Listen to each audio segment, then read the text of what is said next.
Hello बच्चों, आप सभी को देहाती स्टडी पॉइंट में स्वागत है। प्यारे बच्चों, आज हम आप लोगों को गुणनखंड निकालना सिखाएंगे। तो चलिए वीडियो क्या करते हैं, शुरू करते हैं। लेकिन आप लोगों से एक रिक्वेस्ट है कि वीडियो को शुरू से लेकर अंत तक देखिएगा और बारीकी से देखिएगा, तभी जाके आप लोगों को बढ़िया से समझ आएगी। नहीं तो आप लोग क्या हो जाइएगा, कन्फ्यूज हो जाइएगा। तो चलिए हम क्या करते हैं, वीडियो को आगे बढ़ाते हैं। तो आज हम लोग क्या निकालना सीखेंगे, गुणनखंड निकालना सीखेंगे। नहीं जी, क्या निकालना सीखेंगे, गुणनखंड निकालना सीखेंगे। तो गुणनखंड निकालना सीखने से पहले सबसे पहले आप लोगों को बता दें कि ये गुणनखंड होता क्या है। गुणनखंड के बारे में जानना भी तो जरूरी है ना जी। सिर्फ हम लोग निकाल लेंगे इससे मतलब नहीं ना है। देखिए, देहाती स्टडी पॉइंट में जो है ना, बेसिक चीजें क्या किए जाते हैं, बताए जाते हैं। समझ गया ना, एक एक चीजें क्या की जाती है, बताई जाती है। तो आप लोग क्या कीजिए, इत्मीनान से चैनल में बने रहिए। समझ गया ना, और चैनल को क्या कीजिएगा, सब्सक्राइब जरूर कर लीजिएगा। चलिए आगे बढ़ते हैं। तो देखिए, गुणनखंड का मतलब होता है कोई संख्या है। क्या है बाबू, कोई संख्या है। और इस संख्या को, समझ गए ना, इस संख्या को गुणा के माध्यम से क्या करते हैं, छोटे छोटे खंड में क्या कर देते हैं, बांट देते हैं। तो उसी खंड को हम क्या कहते हैं, गुणनखंड कहते हैं। अब ऐसे नहीं समझ में आ रहा है तो ऐसे समझिए, गुणन का मतलब क्या होता है, गुणा होता है। खंड का मतलब आप लोग समझ ही रहे हैं कि खंड का मतलब भाग होता है। समझ गए ना। तो किसी संख्या को हम क्या करते हैं, गुणा के माध्यम से उसे छोटे छोटे भागों में क्या कर देते हैं, बांट देते हैं। तो उसी खंड को हम लोग क्या कहते हैं, गुणनखंड कहते हैं। समझ गए ना, उसी खंड को क्या कहते हैं बाबू, गुणनखंड कहते हैं। अब देखिए, आप लोग एलसीएम निकाले होंगे तो एलसीएम में क्या होता है, बहुत सारे संख्या होती है। जैसे 4 हो गया, 2 हो गया, 6 हो गया, ये 3 हो गया। अब इसमें क्या करते हैं हम लोग, क्या करते हैं, एलसीएम निकालते हैं। समझ गया ना, क्या करते हैं, एलसीएम निकालते। जैसे 2 दूनी 4 हो गया, 2 एकम 2 हो गया, और 2 तेज 6, और 3 नहीं कटेगा, 3 का 3 हो गया।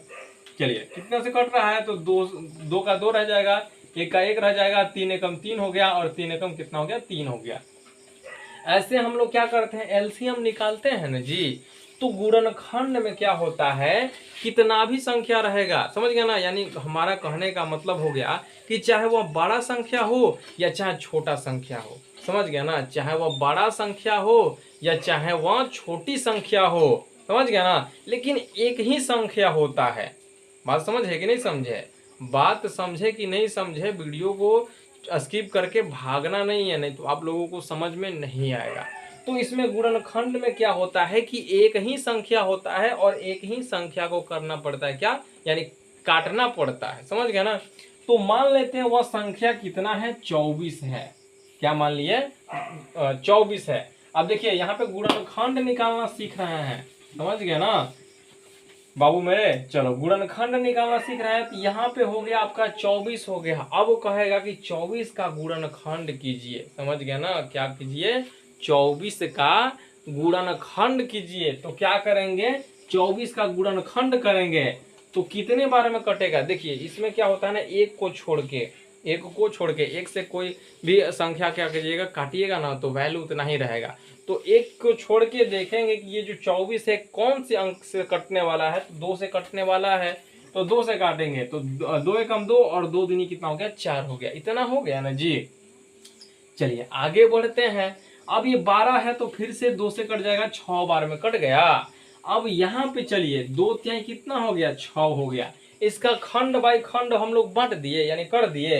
अब यहाँ पे लिखेंगे 2 गुणा 2 गुणा 2 गुणा कितना हो गया, 3। और ये आपका निकल गया, गुणनखंड निकल गया। देखिए, तो बहुत ही आसान था। समझ गया ना। अब दूसरा एग्जाम्पल ले लेते हैं एक और। अब यहाँ पे एग्जाम्पल ले लेते हैं, 36 ले लेते हैं। समझ गया ना, क्या ले लेते हैं, 36 ले लेते हैं। और 36 का क्या करते हैं, गुणनखंड निकालते हैं। तो देखिए, यहाँ पे देखिए, तो 2 से कट रहा है, सबसे छोटी अंक लेना है। समझ गया ना बाबू मेरे, क्या करना है, सबसे छोटी अंक लेना है, जिससे क्या हो, वह संख्या कट जाए। तो 2 से कट रहा है तो 2 एकम 2, और 2 8 कितना हो गया, 16 हो गया जी।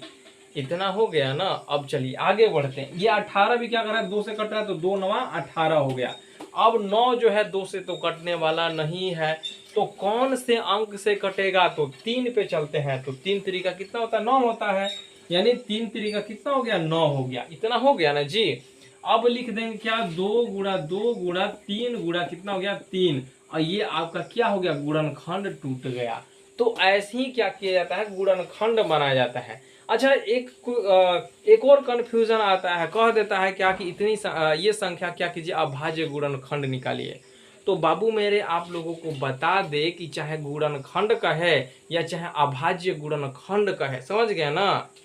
चाहे गुणनखंड का है या चाहे अभाज्य गुणनखंड का है, समझ गया ना? तो बात एक ही हुआ, यही कह रहा है तोड़ने के लिए, समझ गया ना? तो कंफ्यूज नहीं होइएगा। और आप लोग क्या कीजिए, इसका स्क्रीनशॉट ले लीजिए। और वीडियो पसंद आया होगा तो वीडियो क्या कीजिए, ज़्यादा से ज़्यादा शेयर कीजिए।